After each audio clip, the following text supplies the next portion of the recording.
Halo, kembali lagi bersama aku Kimikov di podcast Buaya. Episode kali ini aku jadi hostnya dong dan ditemani juga sama Bang Nafi. Malam ini kita kedatangan tamu yang manis-manis yaitu Kecap. Halo. Halo. Jadi hari ini Kecap kayaknya bakal mau ada cerita-cerita sedikit nih soal perbucinan di game. Gimana Kecap? Udah siap untuk cerita? Widih, sangat siap nih ya. Yuk kita denger dulu. Oke nih, aku punya cerita kan di game. Itu tuh tentang pengkhianatan sebenarnya. Oke, pengkhianatannya. Pengkhianatannya nih dari satu klan ya, yang seharusnya dimana seorang admin yang bisa menengahi kan, apalagi bikin membernya nyaman ya kan. Tapi di sini adminnya nih nggak mau dengar penjelasan dari membernya dulu. Nih awal cerita nih dari kisah pribadi terus nyambung ke game karena aku punya mantan. Terus mantan aku ini orangnya protektif banget. Seprotektifnya dia tuh sampai kegiatan aku di game nih dia tuh pingin tahu.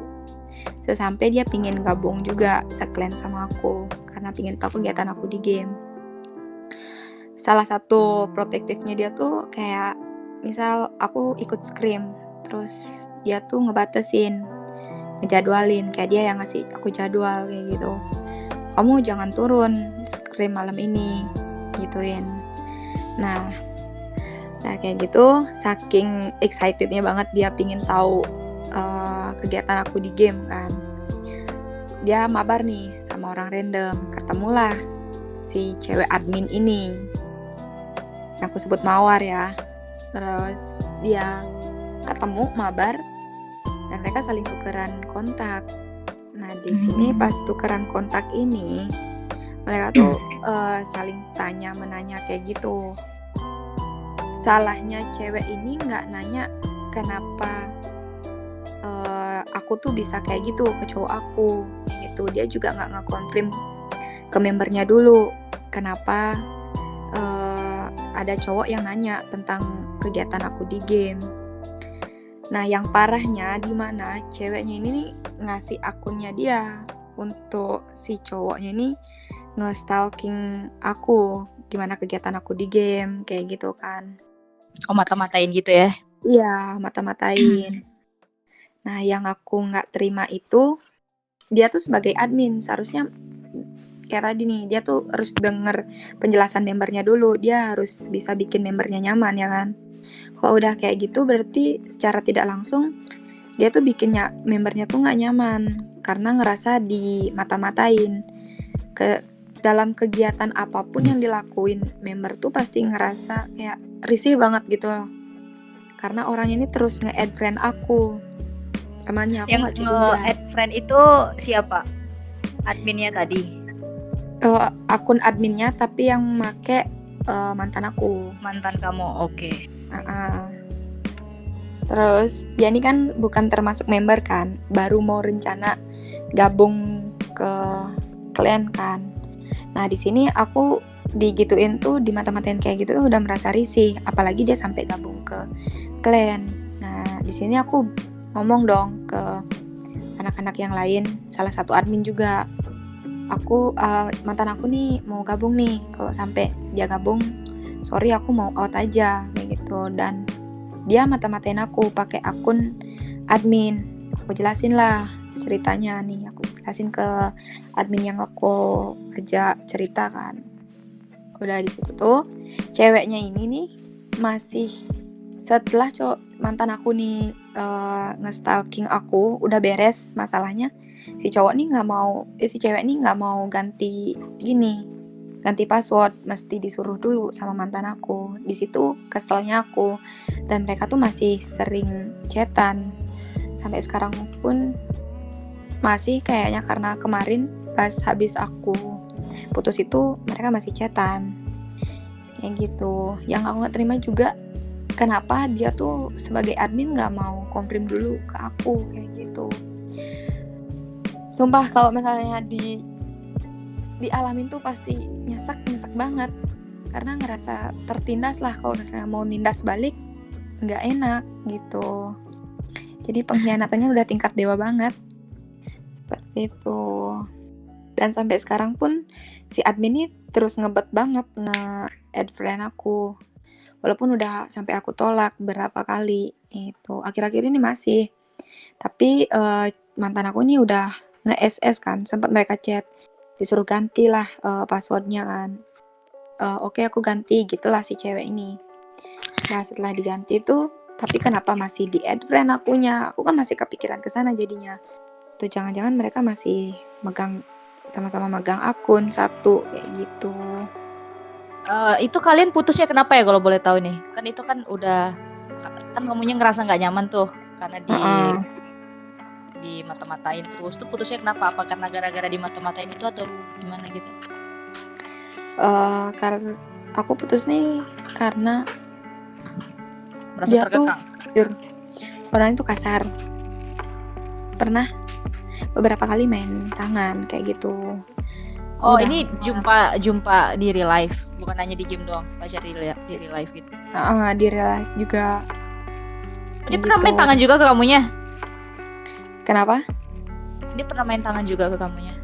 Iya, dia pernah main tangan juga. Dia sempat main tangan, terus aku pokoknya gimana pacaran yang toksik itu udah yang aku jalanin kayak gitu. Terus kalau misalnya di game tuh aku tuh mesti main game sama dia lah.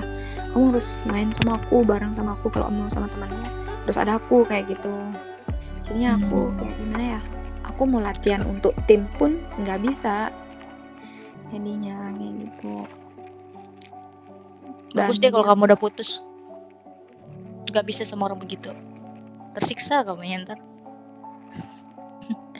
Enggak, maksudnya pas gini sebelum putus itu kan, setiap mau aku mabar gitu, aku misalnya bilang nih, karena aku misal nggak bilang ke dia, pasti dia bakal nge-spam telepon gitu kan.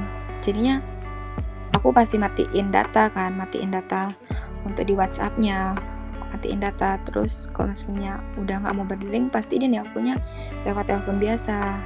Kalau kayak gitu ya untung lah masih main biasa. Kalau misalnya di scrim kayak gitu kan beban bagi tim gitu. Aku ngerasa kayak pernah nih sekali aku yang sebenarnya bisa, terus dibikin nggak bisa ikut scrim karena dia. Gimana cara kamu malam ini nggak boleh turun gitu, sampai kamu turun aku telepon kamu, gituin aku. Jadinya jadi kayak ngalang-ngalangi gitu ya. Ngalang-ngalangin. Habis itu kegiatan aku juga kan punya kegiatan di real life kan, jadi nggak selalu bisa ngabarin dia kayak gitu. Dari situ udah mulai kok kayak gini banget kayak gitu ya. Terus dia juga orangnya gini, setiap ada masalah tuh nggak bisa nyelesain berdua, pasti ikut campur tangan orang tua, itu pun orang tuaku gitu. Kan dari situ udah toksik banget gitu, makanya yaudah lebih baik memilih mengakhiri, walaupun ngambil keputusannya tuh berat banget kayak gitu sih ceritanya.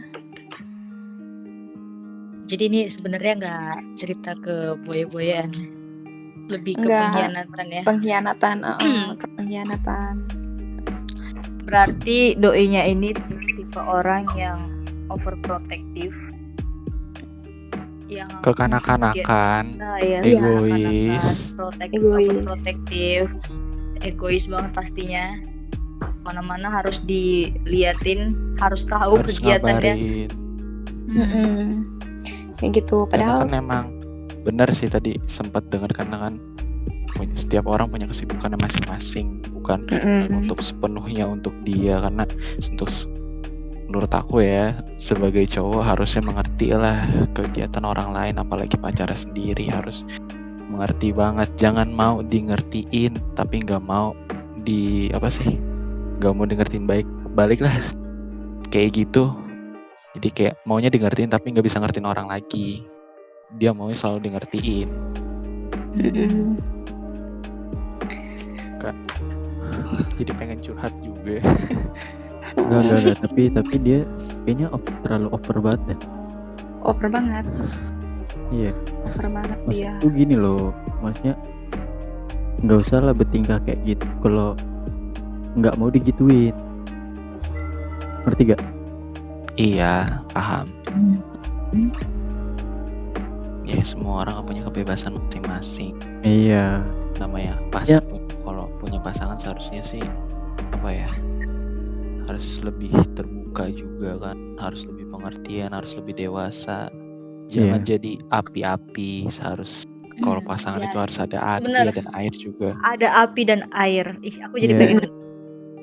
Jadi gini nih, orang tua kita aja nggak se-over itu loh, ya kan? Iya, tapi emang nggak selalu over. Tapi kan kalau ini kan setiap hari over sampai Makanya kepo over boleh, banget. tapi dikontrol loh, gitu. Masih dalam batas wajar, ngerti nggak? Maksudnya kita tuh Iya. kayak ya udah kita tahu kita dapat kabar ya udah gitu, nggak perlu mencampurin sampai ke kita juga butuh privasi ya pribadi walaupun dia itu Benar. pasangan kita sendiri, pacar kita sendiri, bahkan mau jadi suami kita sendiri gitu loh. Bener. Lu bahkan kalau misalnya udah nikah nih, suami lu pulang, handphonenya nggak perlu lah kayaknya lu cek-cek gitu kan, dia kan butuh privasi juga gitu kan. Jadi kita kayak ya udah, kalau memang dia orangnya jujur pasti dia bakal ceritain, oh aku ada ini hari ini gitu. Benar. Kan kita kan Bener. income. Terus karena kejadian kemarin juga Kak, aku keluar nih sama teman aku kan. Habis itu aku teleponan nih, teman aku ini ngadu, dibilang aku teleponan sama cowok.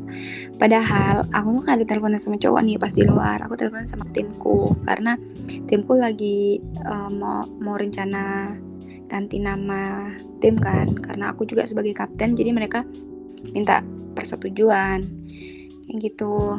Terus aku teleponan lah sama teman-teman aku, tapi teman aku nih yang aku ajak keluar nih ngadu kalau aku tuh ada teleponan 2 kali.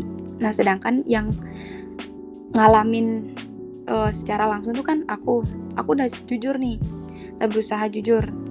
Aku teleponan cuma sama teman-teman, aku gituin kan, aku SS nih riwayat teleponnya. Tapi tetap laki aku nggak percaya kayak gitu. Dari situ udah mulai gimana ya, udah nggak kuat ngejalanin kayak gitu mah. Aku surrender aja sudah. Lebih baik sih itu sih udahin Udah pengalaman diomongin pribadi baik-baik juga. belum? Udah Nggak bisa. aku ngomongin baik-baik. Percuma. Udah ada Vi. klarifikasi. Udah aku gimana ya, sebelumnya nih, sebelum kejadian ini, dari kejadian yang dia minjem akun itu, dia udah janji sama aku, kamu jangan mata-matain aku gituin, kasih aku kepercayaan, aku juga perlu privasi kayak gitu kan. Aku pasti bakal jujur kok, kayak aku gituin dia. Iya aku janji, kamu jangan ganggu aku di game juga, kamu ngerti kan, aku pasti ada jadwal scrim kayak gitu, nanti aku bakal kasih tahu kok setelah scrim atau setelah aku latihan, aku pasti bakal kabarin kamu, aku gituin. Oh iya, dia janji nih, berarti oh masih bisa nih anak dikasih kesempatan. Nah pas aku keluar, dia nanya ke teman aku dong, kegiatan aku tuh ngapain, terus aku chatan sama siapa. Itu nggak mata-matain, namanya mata-matain kan. Dari situ dah aku mulai risih juga. Jadinya dia secara tidak langsung dia tuh nggak ngasih aku bebas di kegiatanku, padahal aku udah sama temanku kayak gitu. Dan posisinya tuh aku udah jujur, tapi dianya nggak percaya kayak gitu. Terus aku jelasin, aku nggak bisa diginiin gitu. Kalau misalnya kamu memang benar-benar pingin kita baik-baik aja, kenapa mesti ngingkarin janji? Bukannya kamu udah janji, kalau misalnya kamu nggak bisa ngelakuin janji yang aku minta tuh, mending dari awal bilang nggak bisa nepatin kayak gitu. Dari situ udah mulai kecewa, kayak gimana ya, dia yang dikasih kesempatan, aku yang ngerasa tertindas kayak gitu. Aku pun putus nih, sebenarnya ngambil putusan kayak gitu tuh berat banget, walaupun sebenarnya kalau didengar dari ceritaku tuh pasti nyakitin, cuma mau nggak mau aku harus lepas dari orang toksik kayak gitu. Iya benar, itu udah pilihan tepat sih. kayak gitu. Terus aku pinginnya nindak lanjutin si cewek, buat nanya apa alasannya dia kayak gitu loh, ngasih akunnya. Sampai sebenarnya awal mula dari masalah dia sih, dari si cewek ini, kenapa bisa kayak gini jadinya hubunganku sama mantanku kayak gitu. Alasannya dia Mungkin ngasih. ya, agak firasat sih mungkin ya, ini masih si cewek juga ada nyimpan rasa juga ke si cowoknya. Jadi Bisa jadi sih begitu. rata-rata sih begitu, karena kan kayak Sampai Sok-sok masa iya ngebantu. sih? Sok-sok ngide lah Ada maksud sampai segitunya. Aku sih mikirnya juga ke sana gitu. Cuma gimana ya, mereka Tapi gak ada tuh kabar Positive berita thinking. merekanya tuh udah jadian atau gimana begitu. gue nggak Nggak ada pengen ya? tahu, karena kayak tadi gue bilang, gue tuh ngambil keputusan kayak gitu tuh berat kayak gitu. Kalau misalnya sampai gue tahu mereka jadian atau lebih dekat lagi, itu kan sama dengan nyakitin gue kan. Jadinya gue nyesel gitu ngambil keputusan yang emang seharusnya itu gue ambil kayak gitu. Ya udahlah, terserah mereka gitu. Mau mereka jadian, mau mereka jungkir balik, I don't care. Ada yang mau kamu sampaikan ke orang-orang yang kamu cerita? Nah, tujuan aku tuh sebenarnya buat yang ya kayak di game COD nih kan, pasti di game manapun pasti kalau udah cowok ketemu sama cewek terus mereka sering mabar bareng kayak gitu, saling, apalagi sampai si cewek baper, belum ada apa-apa langsung baper karena si cowok kasih perhatian terus di backup, dari situ tuh pasti bakal ada peluang buat mereka tuh saling dekat walaupun mereka tuh udah saling punya pacar gitu. Terus buat yang punya pasangan yang kayak gitu, yang main game tuh, mending saran aku, satu sisi boleh ngekang, cuma jangan terlalu berlebihan. Itu ngekang kan lihat juga sewajar-wajarnya, jangan yang kayak cerita aku tadi terlalu over banget kayak gitu. Kalau kalian pingin tahu boleh tahu, cuma ada batasnya juga kayak gitu. Kalau misalnya kalian bodoh amat sama pasangan kalian, nanti yang tersakiti kalian gitu. Belum tentu teman yang satu clan sama kalian, satu tim sama kalian tuh dia dengerin karena dia kasih ya itu pingin bantu, tapi ada kala orang cuma pingin tahu doang. Intinya dari sini tuh aku belajar hati-hatilah sama teman juga tuh. Dan juga milih-milih pacar. Iya, milih-milih, jangan asal langsung baper. Jangan asal milih, jangan asal baper, jangan mudah menjatuhkan Iya. hati. Ih, Benar. Dan saran juga dari gua buat yang nonton podcast ini, misalkan kalian kalau udah nemuin kejanggalan-kejanggalan di hubungan kalian, atau bisa dibilang hubungan yang udah mulai toksik, udah main tangan segala macam, itu mendingan udahin aja. Karena kalau hubungan toksik masih kalian pertahanin, itu bakalan hancur sehancur-hancurnya. Bener. Dan itu bakalan Bener banget. terjadi cepat atau lambat, karena emang pengalaman pribadi juga, ditahan-tahan Sama. itu selalu Tos dulu dong. bukan hal yang baik loh untuk ditahan-tahan, karena orang mau pergi ya udah, atau emang nggak bisa dipertahankan ya udah, tinggalin bener aja. banget. Oke dah, segitu dulu podcast kita malam ini dari Kecap. Ceritanya itu tentang pengkhianatan ya, dari orang dalam sendiri ya, orang di tempat kita sendiri ya, dari klan kita sendiri. Makasih buat Kecap malam ini udah hadir di podcastnya kita. Lain kali kita mungkin bakal ketemu dengan next cerita buaya berikutnya. Selamat malam.